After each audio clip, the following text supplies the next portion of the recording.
Hello, welcome to Radio NIGP. I'd like to thank our loyal listeners for returning again, and I'd also like to welcome those of you who are joining us for the first time. The word of the day is not a word, it's a question. Are you planning to attend our virtual forum this year? And if so, whether or not you're a first time or a seasoned veteran like myself, you probably have lots of questions. There are a couple of questions that come to mind. When is the conference? How much does it cost? Will I get approval? And what is all this talk I hear about tracks? What are tracks? Well, if you want answers to those questions and more, stick around and listen to the rest of our segment as we attempt to answer some of those questions for you and help you decide, are you attending the conference this year? Again, thank you so much for joining us, and we hope to see you again soon.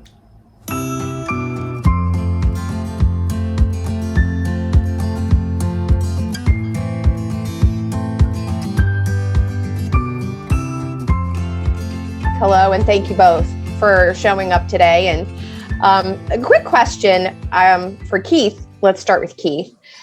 Keith, you have some very definite opinions about how a first forum should be, or what you get asked by new employees about a first forum. And typically, what are those questions? One of the questions that I get from my employees is what to expect from forum. And I would usually tell them that your first forum is there. You go there to learn about forum, and you go there to absorb the content. I said, the next forum that you go to, I expect you to get involved. I expect you to be on the QCT team. I expect you to get more involved, because this organization is member driven, and you will get more out of forum when you get on play in those roles versus being on the sidelines. You become more engaged, and you will also get more benefit out of forum itself. And so they all know that I expect them to volunteer for something, to get involved with something. And it's been very helpful for me, because a lot of times, being a past board member, and we'd have board meetings, and I'm trying to run to a certain session and I'm going the wrong way, and my staff members say, "Keith, where are you going?" I said, "Well, I got a session to go to." And they said, "Where is it at?" And I said, "This is where it's at." "Oh, you're going the wrong way." You see what I'm saying? So it is and they come back with some very interesting stories, and they all look forward to forum because they're much more engaged. So then, Carrie, that brings me to you. This year, forum is virtual again, due to the pandemic. How does virtual forum look this year? So virtual forum, for those who participated last year, will look a little bit the same, but there's going to be a lot of new features added.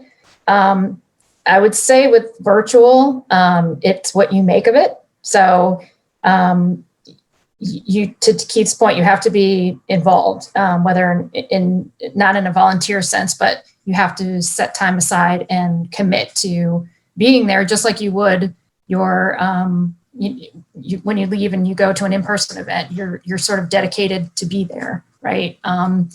Virtual forum will have workshops. It will have networking sessions, just like you would in an in-person environment. We have what we like to call coffee meetups, which are sort of informal conversations that happen in the morning prior to the official kickoff. Those topics will be announced shortly. We will be doing some happy hours and some fun things. And you also have a products exposition. So it looks a lot like an in-person event, but you have to be engaged, and you have to participate in the conversations, go to the networking sessions, put yourself on camera so that we can see who you are, your smiling face, your reactions to the conversations, and really immerse yourself in the experience just like you would in person. So that leads me to a question, and I think Keith, again, addressed this briefly. For a virtual forum, an employee should treat this as though they have left the office. They shouldn't be trying to do the multitasking that we're currently trying to do in the pandemic, where they're trying to attend the forum and yet also answer their emails and be responsive to things at work. Is that how you would suggest that anybody who comes, not just a first timer, but anybody who comes participates? Yeah, actually, that's we do a first timer sort of Zoom meeting. We'll do a walkthrough on what to expect, just like we would if we were in person. So if you are a first timer, that information will be coming out as we get closer to the event. But yes, that's one of the things we say: block your calendar out. If you know you have to be at a meeting, that's fine. The beautiful thing about virtual is that everything is going to be available on demand. So you may only attend 8 sessions, 10 sessions throughout, but you're going to have access to all of those sessions that are being done throughout the 4 days that we're together virtually. So we do say block your calendar. If you can't make it and you miss something, you can go back and watch it later. Why should somebody, how do you choose the tracks that you go, the tracks for forum? Can you switch tracks, or should you remain in the same throughout? So that's a really interesting and good question for this year. Forum is a whole new experience this year. We are starting out with our virtual experience in August. And that experience, the Forum experience, continues as the Leadership Summit in Anaheim. So I'll address the virtual first. You can jump around tracks in that particular event. If there are some sessions that are really important to you because you're going to do something technology driven this year, we have a technology track, but you might not be interested in all of those things. We also have different levels within each track. So somebody who's new to the profession can go and follow cornerstones, which are fairly basic, straightforward, all about procurement type topics. But there's also basics in some of the other tracks. So you really just have to look at the schedule. We encourage you to do that early so that you can plan your time for the 4 days and decide what you want to attend. So going back to the Forum virtual, what is the value of attending, and what would you say is the focus of it and the benefit of it? And is it contact hours? Is it finding a mentor? Is it participating? Just in general, what is the value of attending Forum?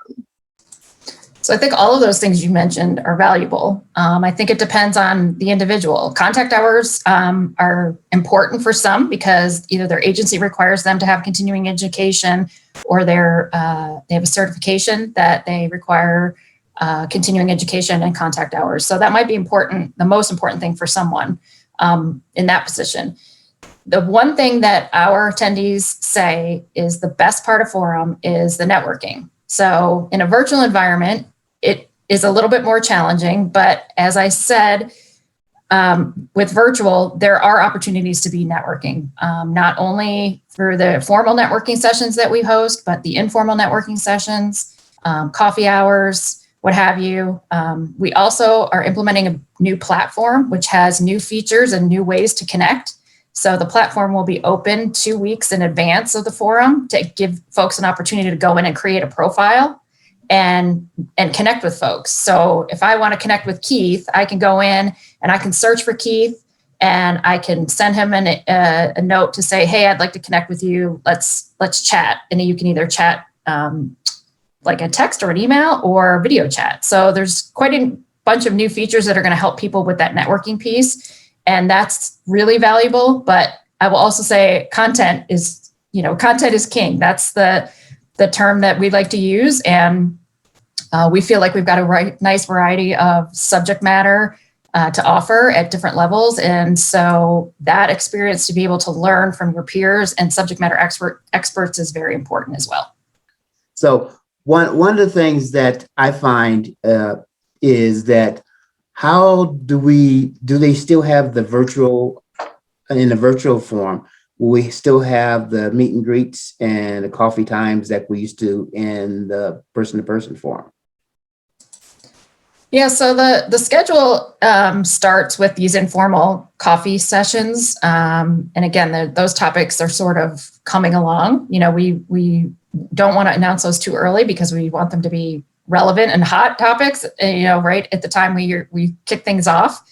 There are also opportunities for folks to take a look at the schedule. And if there's a topic that you're interested in talking about and connecting with folks about that's not on the schedule, we will be putting out a request through the Insight group for those types of sessions. So if I really want to talk about something that's bothering me or I have an issue with and I don't see anything on the schedule, I can respond to that. And our content team, my team, will put together a list of those hot topics, and we call them conversations that connect, or they're what we call in my industry crowdsourced. So we want the crowd to tell us, what is it that's really important to you that you want to talk about? We'll put those on the schedule.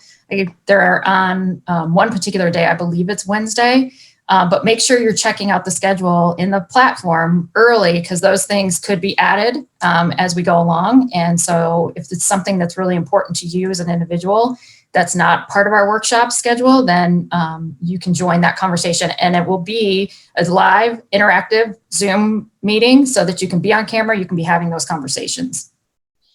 And Carrie, would you say that those are the activities that would help a new professional, got some networking done? And further, do you also think that those are the same types of things that are going to create the professional development aspect for a more seasoned procurement professional? Yeah, I think it's, just like with a live in-person event, again, it's what you make of it. So if you want to make connections, which is one of the things that we hear often a lot, that, I made bunch of connections. I have a professional network now that I can tap into that I didn't have before because I participated in forum or I went to networking sessions. We do have agency networking sessions that are divided out by particular agencies. So if somebody's new to the profession and they're working in a K-12 environment, they should go to that networking session, because you're going to have seasoned professionals. You're going to have people who are new to the profession. They run the gamut. So I encourage folks to attend those agency sessions, and anything that's really live, right? So if you have a common interest in something that's part of the coffee sessions, if you're interested in certification, for example, we will definitely have an NIGP CPP coffee time with Diane, who can answer all the questions that you might have about the CPP. So that's just an example. But there's those crowdsourced sessions, and anything that's sort of in a live environment, I think is crucial for some folks who are looking to expand their network or meet new folks within the profession and develop that professional network. Carrie, will there be a list of attendees that will be attending the virtual forum if you wanted to maybe connect with somebody? So we don't give out a list, but the platform that we'll be using does allow individuals to go in and create a profile. And you can add your picture, you can add areas of interest, interesting facts about yourself, and you can decide for yourself how much information goes out and if people can connect with you.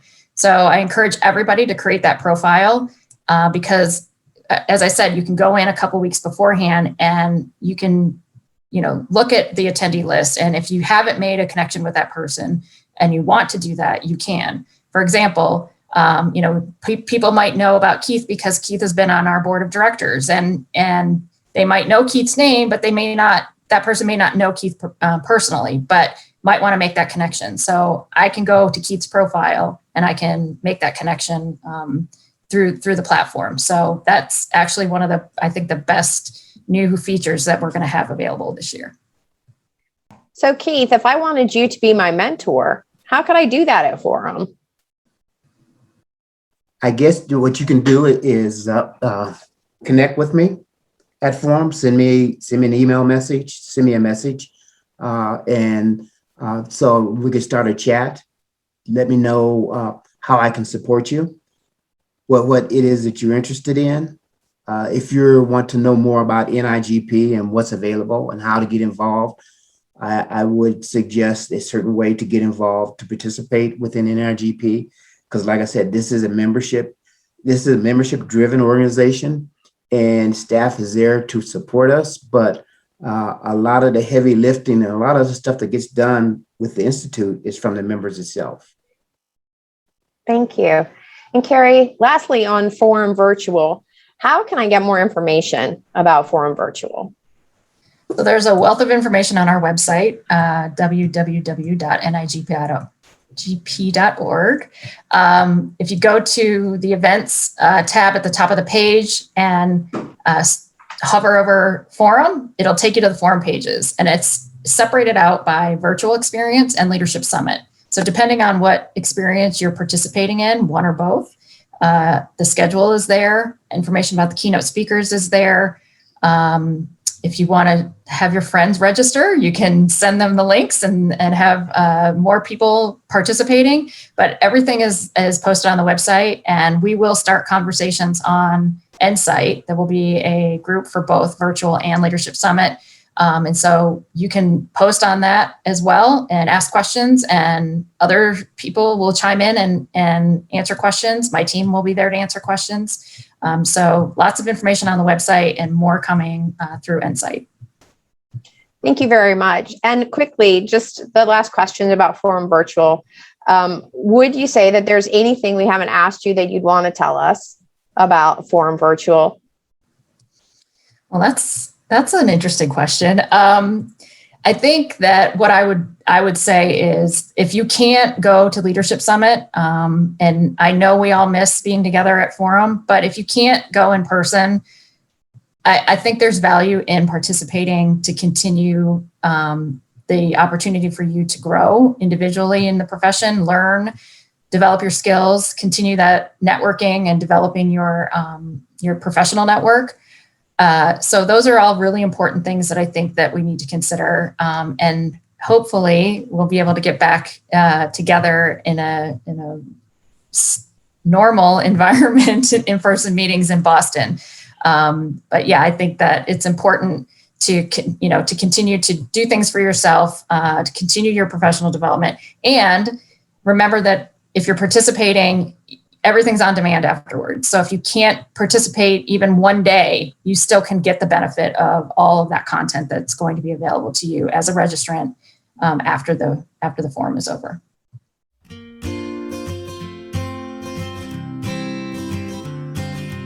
As we open the book to NIGP's chapters this month, we find words of wisdom flowing about my favorite professional event of the year, NIGP Forum. Be it virtual or in person, NIGP Forum is the ultimate professional development event for the public procurement practitioner, this year providing up to 20 hours of education and numerous opportunities for professional networking, with a little fun thrown in as well. Where else can you find so many people in one place who have the same job you do, facing the same challenges and working towards similar accomplishments? As we say in the agency networking sessions, the answer is in the room or in the Zoom. NIGP Forum offers plenary sessions designed to uplift and energize the attendees, and educational topics that cover nearly all aspects of public procurement. The NIGP chapters recognize this tremendous value Forum offers, and the chapters encourage their membership to attend. From the Central Ohio chapter, which is offering to assist members attending Forum through their Professional Development Assistance Program, to the Arizona chapter, which is offering scholarship opportunities for Forum attendance, and the many chapters that send some or all of their board members to Forum. They all recognize it is important to support our members attending Forum.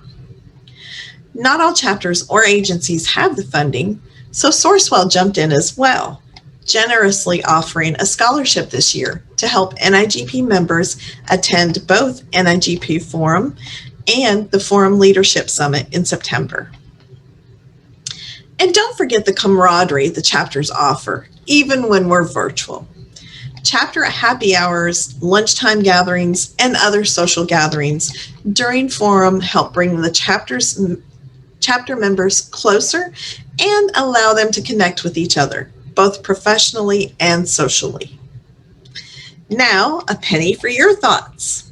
Join me as we turn the page to see the chapterific ways a few of our chapters are supporting their members attending Forum 21. Hi, I'm Camille Thomas. I'm the president of the Tennessee Association of Public Purchasing, otherwise known as TAP. And being president, I am fortunate to have my chapter pay for my conference fees for Forum. And as part of Forum this year, TAP intends to have a virtual social hour one of the nights that Forum will be held. Being a member of TAP, we do encourage each other to attend Forum, even if it's virtual or in person. I find it to be very valuable to our members. We come away from it energized, ready to implement some of the things that we've learned at some of the sessions. The networking alone is worth the attendance at virtual or even in person.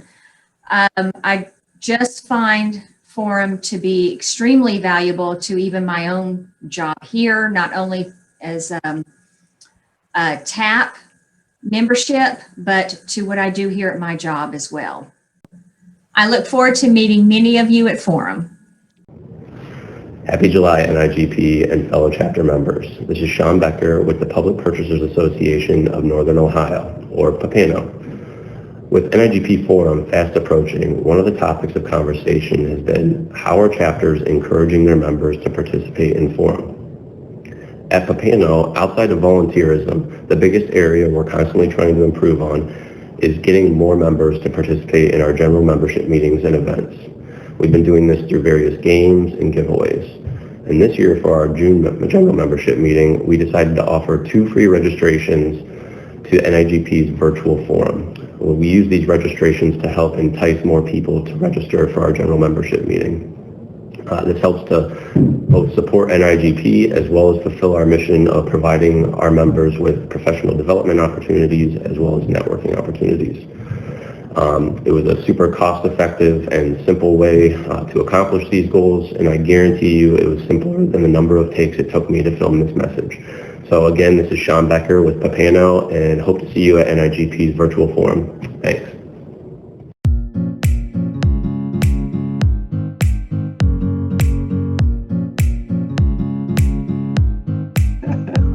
Welcome, guys. Good to see you again. Today we're going to talk about the forum. Forum's coming up pretty quick, and it's going to be a virtual forum.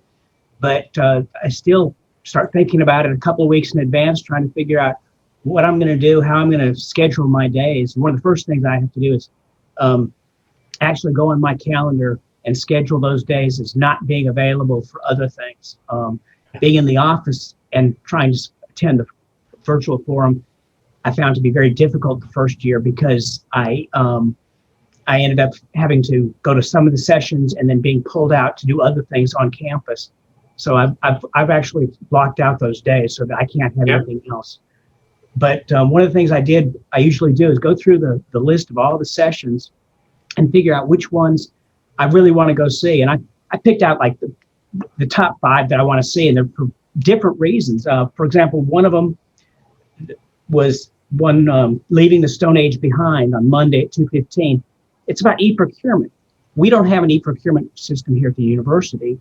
So I want to see what's changed over the past 3 or 4 or 5 years. Is it at the point yet where we need to move in that direction? Right now, procurement's not a pain point at the university. And to get people to change, you either have to be able to hit their pocketbook or relieve pain, one or the other. And if they're not feeling the pain and they're not feeling the pocketbook issue, it's going to be hard to get them to adopt a new product. So I want to see what's going on in e-procurement. Another thing I saw was on Thursday at 12:30, Protecting Your Time.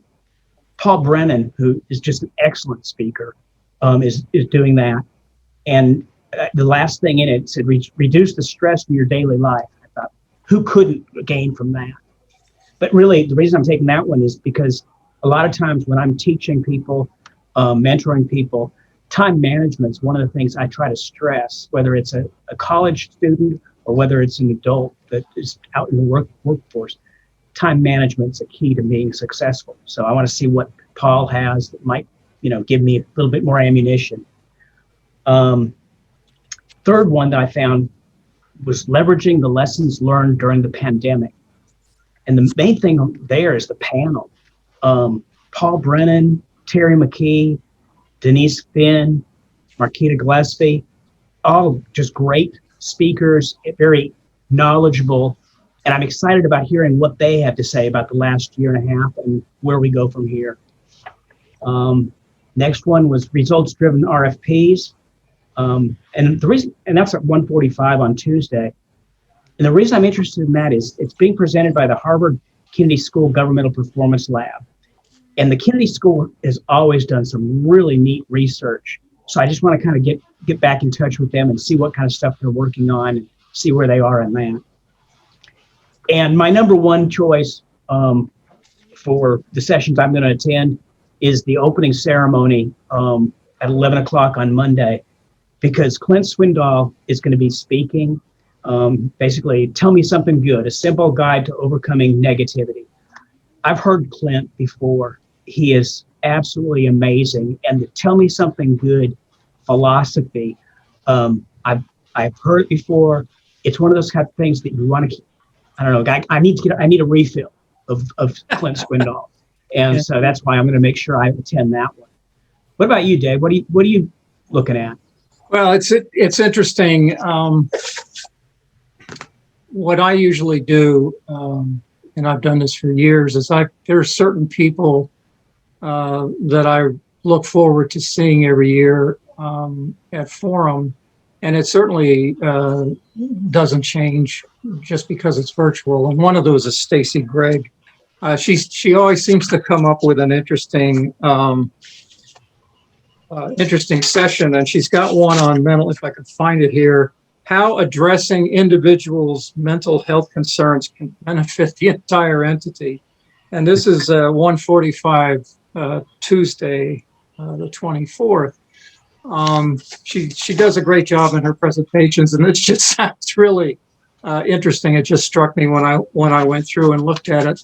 Another person that I really enjoy listening to is Richard Pennington, and he's doing a session on Monday, August 23rd at 2:15, numerical evaluations in best value procurements. And I have taught the RFP class for NIGP for years, and I've got a short session of my own that I've written and presented for years. So any time I see something related to RFPs, that I may be able to pick up some tips. And our previous session in May that we talked about the difference between ITBs and RFPs, that just resonated with me. Going back to what you said, Don, about the Stone Age thing with e-procurement, I had that as one of my classes that I wanted to take a look at as well, because it's just ever evolving. And there's an interesting comment in there and a couple of the other sessions as well that talked about coming back after COVID and how some agencies were sort of pushed into the 21st century because they were sending people home to work, and they were scrambling to get laptops, and they were scrambling to get access to their e-procurement systems, if they had one. So I sort of, that course sort of struck me as well as something that I would be interested in, simply because of the three of us having discussed it in last month's Radio NIGP. How about you, Kevin? What do you see coming up that you're looking forward to? So for me, it's all about how can I gain the most out of Forum? Either it's for me professionally, for my team, or the organization, right? And sometimes I'll attend classes just because as an NIGP instructor, as you all are, what tidbits can we pick up from some of these classes that can help us do a better job during our instruction. And so, so depending on the interest or what's going on at the office or with me personally at that point in time, I'll pick classes based on those. What in essence, how do I get the most out of forum? For me, in order to get all of that onto some form of organization, I have created, since my first forum in 2005, right here actually in Anaheim, and I have created a spreadsheet of the entire time that I'm there to guide me through that process, from the moment I leave the office to the moment I leave forum. And so everything is is slotted into time slots. It's just a spreadsheet of calendar with time and dates, and even though we have now the app, right, the NIGP app, I still put it onto paper because I'm pulling my paper up to see where things are. Sometimes I'll write notes in there in order to just point of interest in terms of what things am I looking for, right? And you can do the same with the app. I'm just more old school, and so that sounds like something I should say. You're talking about old school. Really talking about old school. I don't know. You all know this, but in the old days before the e-procurement, the website and all of that, you used to get or put out bid packets that just in big binders, and then sending those out to a lot of potential bidders, right? But thank God for websites and e-procurement systems, so that we don't have to do that anymore. So anyway, one thing, a couple things I just remembered. There's one session that Mike Beavis is doing on the fine print. I'm really interested in that. Yes, because Mike's really, well, first of all, he's a great lawyer, but he's also a great purchasing person, and I'd like to hear how he verbalizes it, because it might help me explain to people why we can do things and why we can't do other things. And the other session that I'm interested in, Dave, you're doing one on somebody was crooked, a boss. Yeah, town administrator here locally. Yeah. Yeah. So that's always fascinating to see what people have done to get in trouble and how they got away with it for as long as they did. So forum's fantastic for that kind of stuff.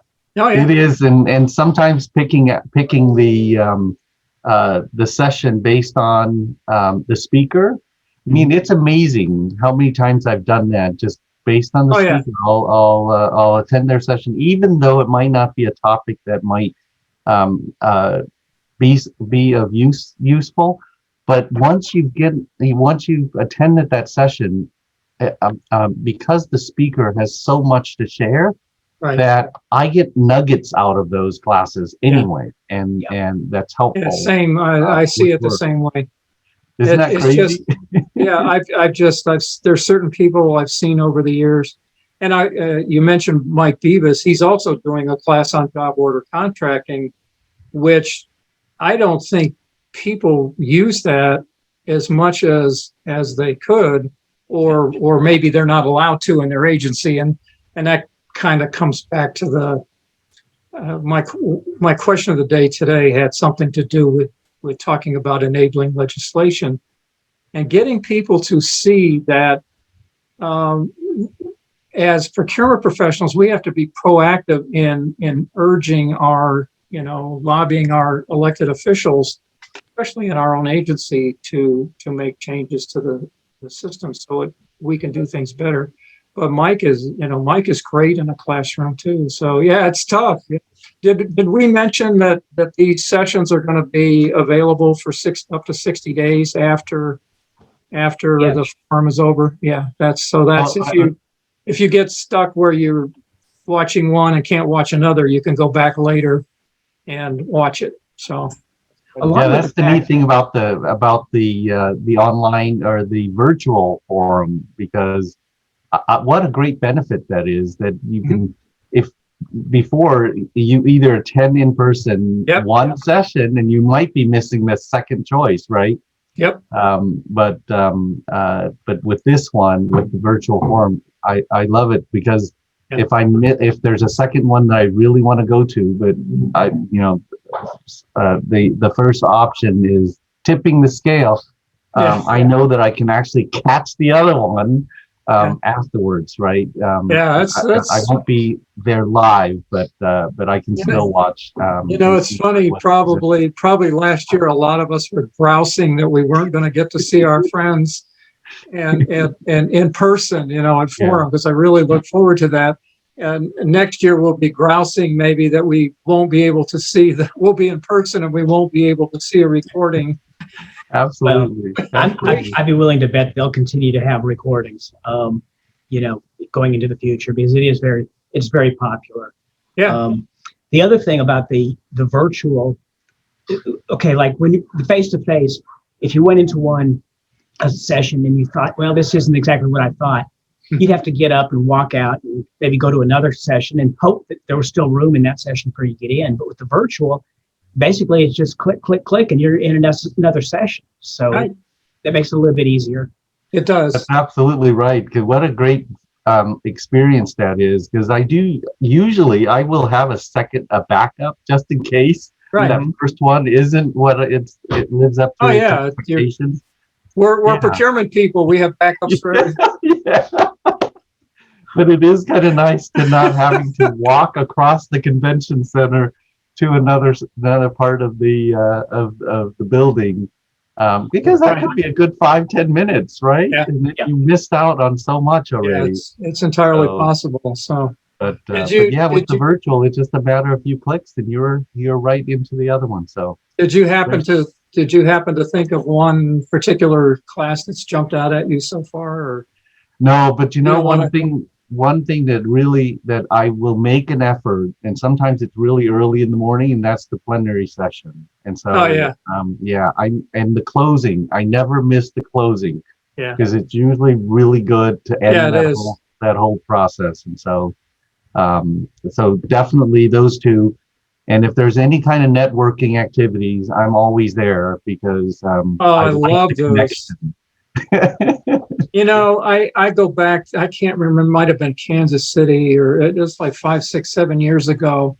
I was sitting in one of those and I was just struck by a room full of 300 people, and somebody would ask a question and another person over in the corner, well, I just did that 2 months ago. Give me your business card. I'll send you all my solicitation, all my RFI, whatever they had done on it already. I'm like, are you kidding me? The cost of it pays for the cost of attending right there, that save you all that work. I've always struck by those networking sessions. I love them. I love them too. It's and I'm so glad that NIGP has continued to build on it and then bring that back year after year. So that's one of the.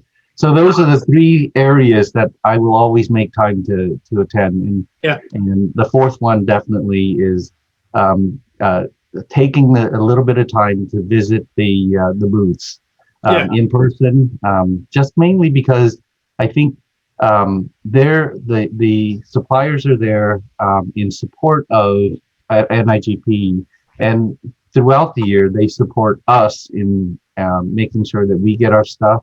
And so sometimes I'll actually get to meet the people that that I talk to on a regular basis, and that's kind of nice to just stop by, just to share a bit of appreciation for their help throughout the year for us. And so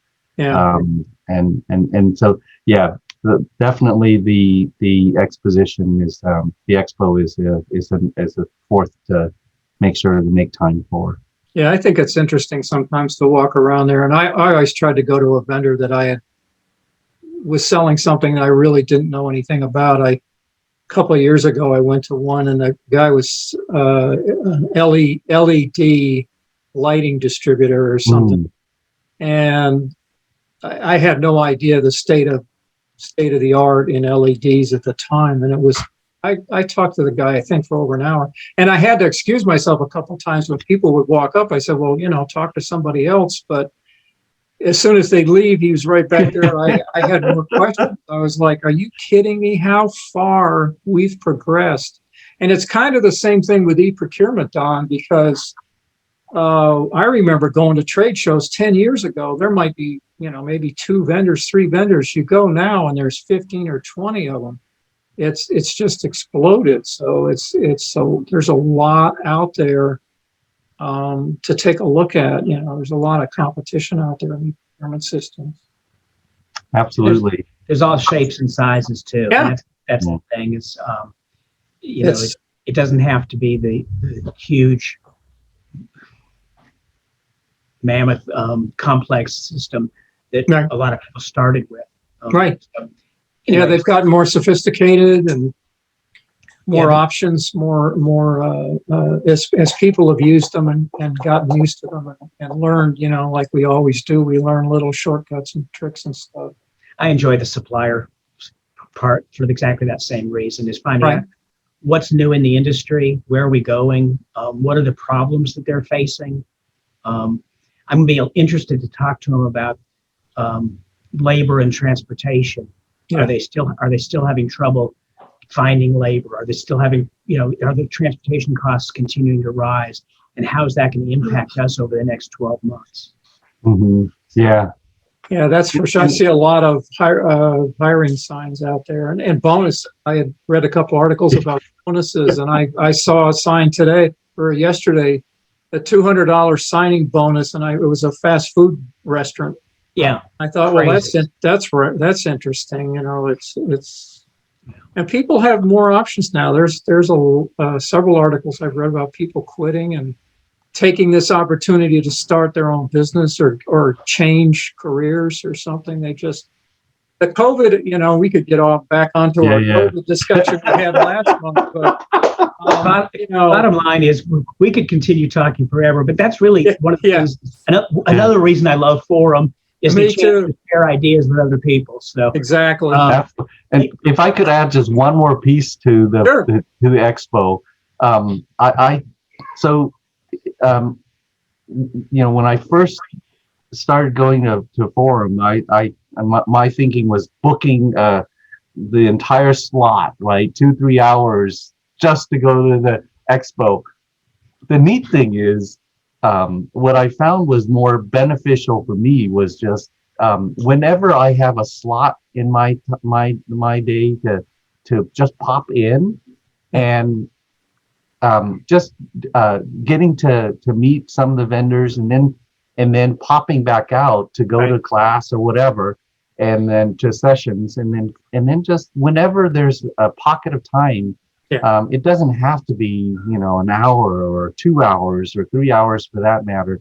15 minutes here and there is awesome, because then it breaks that up. It I don't know, provide a lot more varieties, a lot more interest in terms of making sure that I at least get a chance to see a lot more people, and then not be exhausted. Right.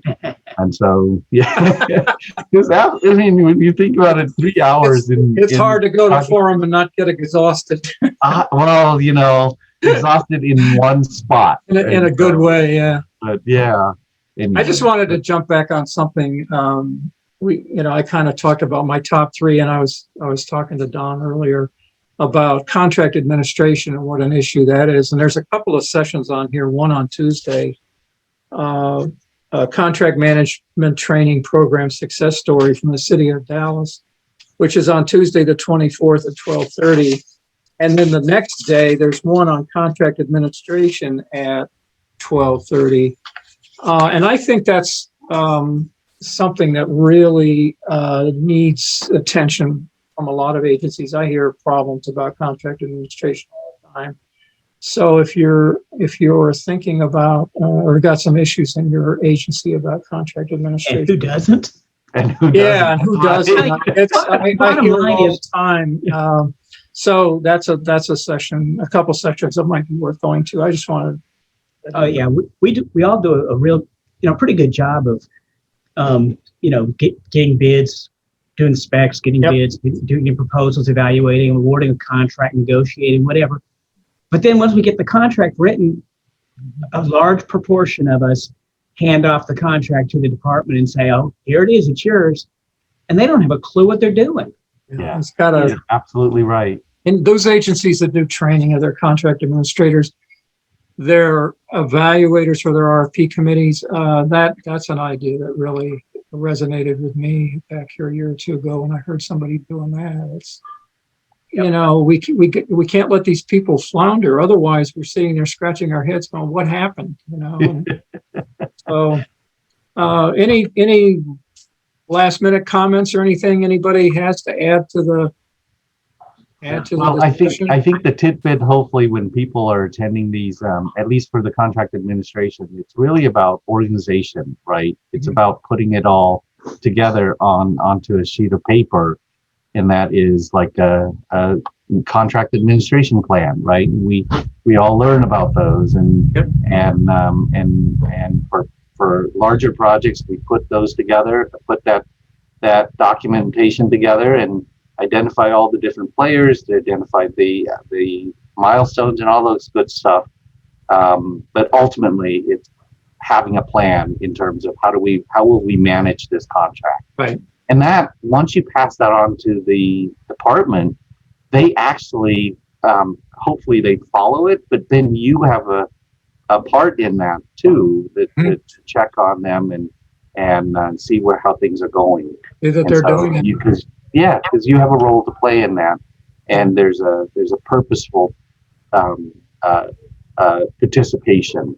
So anyway, that's just one of the bits that you get out of these types of classes, and so hopefully everyone gets a chance to explore all the different sessions as much as they can, and because we're virtual, that's the great part. You can see it afterwards, right? Yep, you can watch it. Any last minute thoughts from you, Don?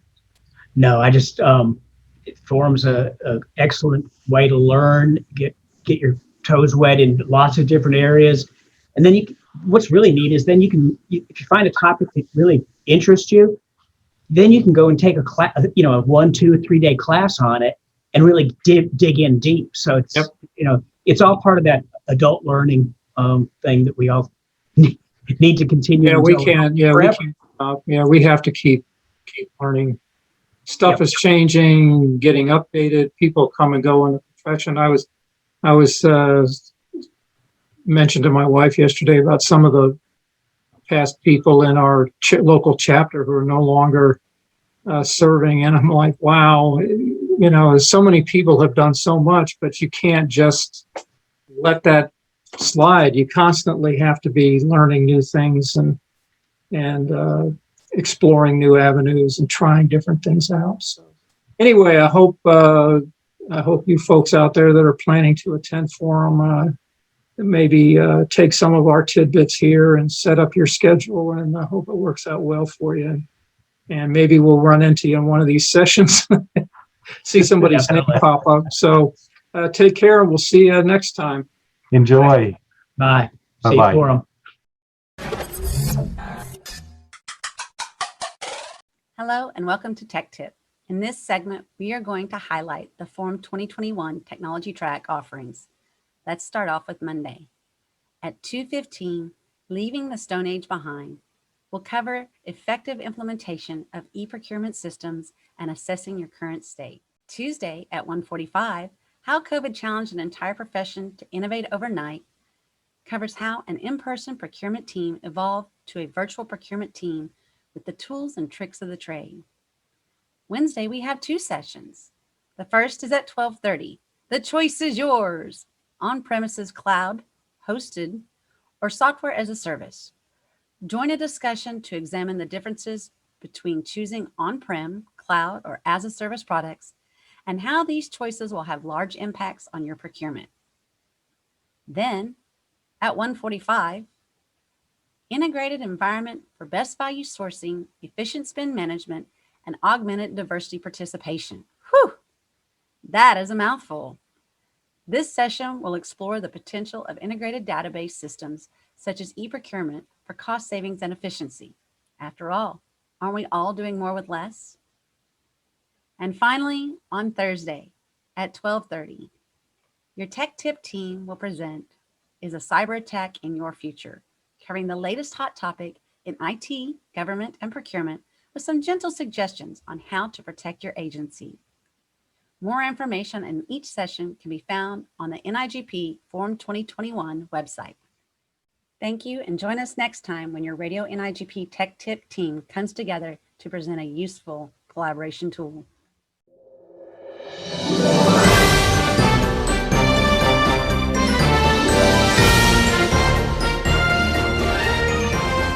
Hi, Radio NIGP listeners.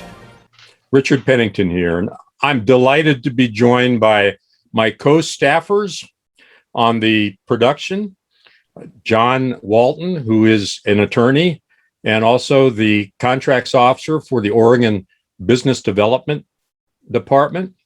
And with us is another co-staffer, an attorney, the chief procurement officer from the independent city of Norfolk, Mike Beavis. Welcome you two. And we're going to take a few minutes to talk about the sessions and give you a preview about the legal aspects track at Forum this year. You know, I've been fortunate to be selected to do the Monday session on numerical evaluations in best value procurement. And probably for the last 20 years since I was in the state of Colorado procurement office, I've wondered about numerical evaluations. We didn't use them when I was a JAG in the Air Force. And in fact, the Department of Defense has moved away from numerical evaluations. We're going to learn a little bit about why that is, why they're perhaps not considered precise or accurate, ways that you as procurement officials can improve the use of evaluations. When we did the Insight Perch Issues survey on SurveyMonkey, we got about 180 responses back, and I learned that 85% of you are using numerical evaluations. So what do you do about trying to improve them, to reduce, for example, the variation among evaluators, or perhaps the bias? You know, sometimes a member of an evaluation committee will have a conflict or have a certain feeling about certain suppliers that propose. What do you do as a procurement professional in those situations? Collaboration is the key, but we're going to go a little bit deeper. So I've raised the issue of ethics, really. John, what did you see in the session that might have touched on ethical considerations? There's a session, Richard, on best legal and ethical practices. That's one devoted to that. And I thought it was pretty interesting looking. There's Namita Uppal, who's the head of procurement for Miami-Dade County. And there's also Jose Arrojo, who's the chair of their ethics commission down there. And they're going to be presenting problem scenarios and suggested best practices on some different areas in public procurement. Things like, pre-bid manipulation by end users. We've all run into that. Interference and lobbying by third-party stakeholders, bid protests, and increased transparency in general, and conflict of interest disclosures. So I looked at that and I was trying to think, well, how does it work for me on legally speaking? And I realized that ethical situations in general, they're usually not legal matters per se until some specific manifestation occurs that violates a law. You know, it might be contract law or maybe criminal law. Certainly most jurisdictions have ethics laws or other laws. If it doesn't trigger a particular law, well, then the remedies, usually through personnel actions by your employer, and maybe you get disbarred by your professional association. So I think it should be a pretty good session. So while we're talking about this, Richard, does this topic spark any thoughts for you about other forum sessions in the track?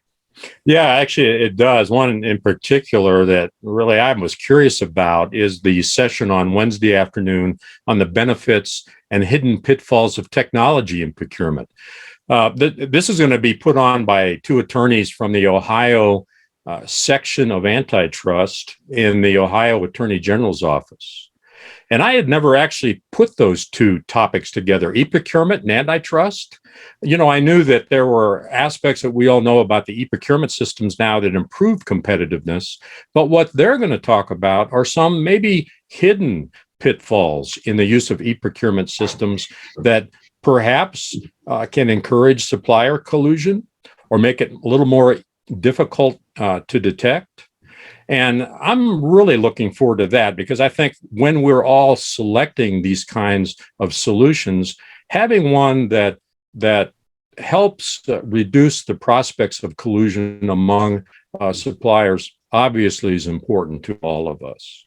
You know, we have rules on that often, rules that many people call fine print when we're attorneys using fine print. And we're lucky to have our colleague Mike Beavis to talk about fine print and those the relevance of that to your practice. Mike? So the session I'm going to be presenting at Forum this year is called What's in the Fine Print and Why. And the reason I love to present this session is that it's a meta session. It's a session for the procurement practitioner, and it's a session for the procurement practitioner to steal, although you're not stealing it because I give it away. So therefore, to use to train their clients with. So what I do essentially, and what I hope people find valuable, is I take the fine print that's on the back of a purchase order, which nobody ever reads, and I go through it and explain what each paragraph means and why it matters to us as procurement professionals, and why it matters to our clients who have to administer that little contract that's called a purchase order. So they actually can understand what their rights are, can understand that they don't have to pay for shipping, or they do, you know, depending on what it says on the back of the PO. And because of that, and because I've developed it in a way that you can literally take the format and turn it into a training program in your jurisdiction, you can then just take this program and roll it out as training in your jurisdiction, so you can then train your clients about what their rights and remedies are with their contracts, which they've never read. When I first wrote my purchase order in Naperville the first time, I went with one of my staff attorneys and we said, we're going to talk about what's on the back of the purchase order. And they said, there's nothing on the back of the purchase order. And I said, sure there is. There's all this fine print. And they said, no, there's not. And they held up their copy, because back in the day, there were 3-part OCR forms, and there was nothing on them because nobody thought it was important. They didn't even put it on the printed copy. Right? So that's how much people don't pay attention to it. So this session is about how that works and how we make it meaningful to our clients, our using departments, and to our staff, so they actually understand what's there and when and why they should change it.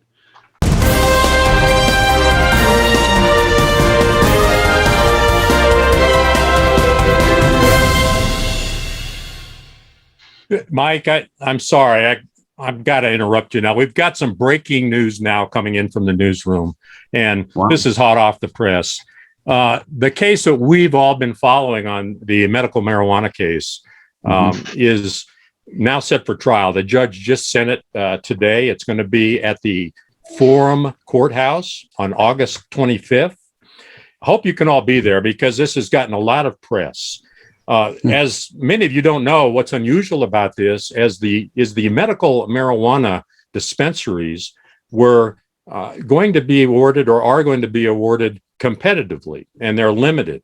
And what they've decided to do, which is unusual, is make the procurement code the governing law in terms of how these applications are reviewed and the licenses are selected. And there's been a lot of dissatisfaction with the way that process was done. In fact, there was an audit published within the last year, really taking that to task. And this is going to end up now in the court. We're going to get to see how the judge and the counsel really handle this. in terms of whether this was fair under the procurement code. I think it's important for all of us to be able to see the kinds of questions that we deal with. And if you're ever involved in these situations, and maybe more important, the advocacy and the persuasion that's used to try to convince a jury how, who should win a case like this. So I hope you can join that. It really has to do in many ways with rules. One of the rules is conflicts. And the other thing that's being reported about this particular case is that there has been some senior executive involvement in terms of affiliations with some of the bidders on this, or the license applicants. And I know that's got another session, I believe, on this. John, what if you can take us to the end of this? What did you see that's going to help us understand ethical issues in the context of senior leadership? There is a session, Richard. It's called "Surely We Can Trust the Boss, Can't We?"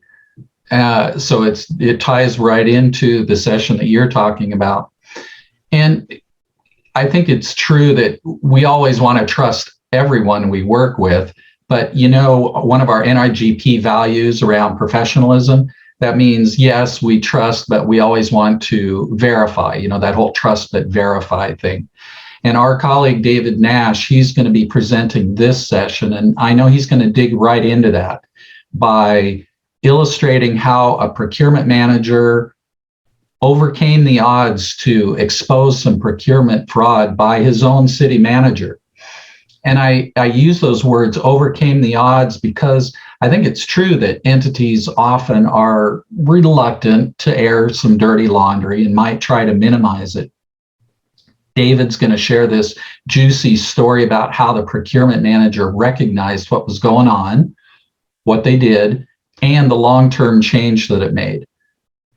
Hopefully, I never run into the same situation, but I sure don't want to be asleep at the switch if it does occur. So I think that'll be a good session.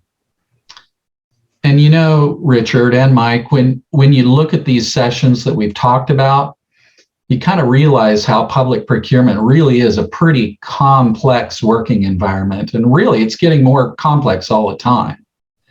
I suppose that's one of the reasons why so many of us find it engaging and rewarding, but also sometimes pretty challenging.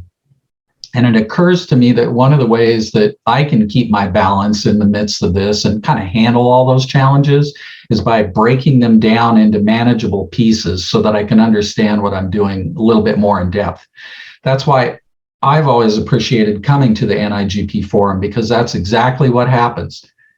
The sessions will break down that overall complexity and help me be more competent to handle all the pieces.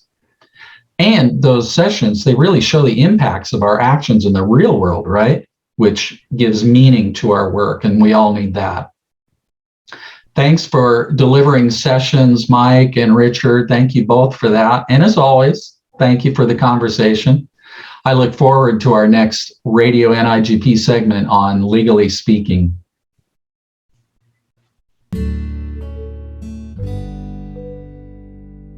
So we started today's Radio NIGP talking about, are you attending forum and what it means to attend? So I just wanted to bookend on this tail side with some reminders on how best to attend forum this year. So attending forum is just that. You're attending, you're there, you're present.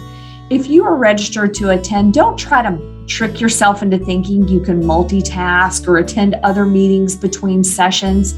No, really be present. Take advantage of those opportunities that are there to network and to meet new people and to explore new ways of doing things and to collaborate with your peers that are actually there also attending. Focus on where you are, what you can learn, but not just what you can learn, but what you can contribute and be a part of as well throughout. If you're not registered for a forum, hey, there's still time.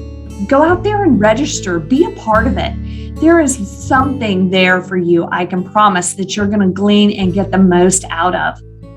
So if you can, if it's an option for you, make sure you go out there, register, and be a part. If you're not attending, but someone from your office is, Well, you can still play a role in that too. Be sensitive to the time commitment that they have.